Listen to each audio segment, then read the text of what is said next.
right, so it's an exciting day in the meteorological world as the third in a fleet of satellites lifted off from Kennedy Space Center this afternoon. Meteorologist Alex Forbes was there for it, and Alex, it's going on quite an adventure.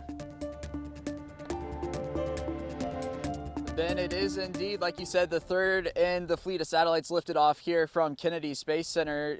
Throughout the day today, excitement was building all across Central Florida. We were out milling about in Cape Canaveral, and you could see this launch for about 100 miles north and 100 miles south. You're looking at video now of Kennedy Space Center this afternoon. It was fairly tranquil up until the launch. It went up right at 4:38, right on the dot. The rocket is going to find its way 22,000 miles above the Earth's surface. Now, the rocket was built by Lockheed Martin, and as for what comes next, we turn to Lauren Duda from Lockheed Martin.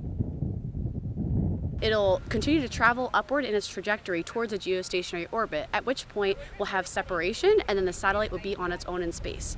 From here, we'll go through a series of on-orbit checkouts and do some orbit raising over the next week and a half or so to get it up to that 22,000 mile plus geostationary orbit above the Western Hemisphere. And so as they are doing the checks, it will retain the name GOES-T. Once the checks are complete and it is moved into operational mode, it will become GOES-18. Coming up tonight at 11, what comes next? What is next in this series of satellites? And then what comes after this series of satellites? That's tonight at 11 on 13 WMAZ. Live in Cape Canaveral, I'm Alex Forbes, 13 WMAZ News. Good stuff, Alex. Appreciate it. Glad the weather was okay for that launch, too. Frank, over to you. Good times. Thanks very much, man.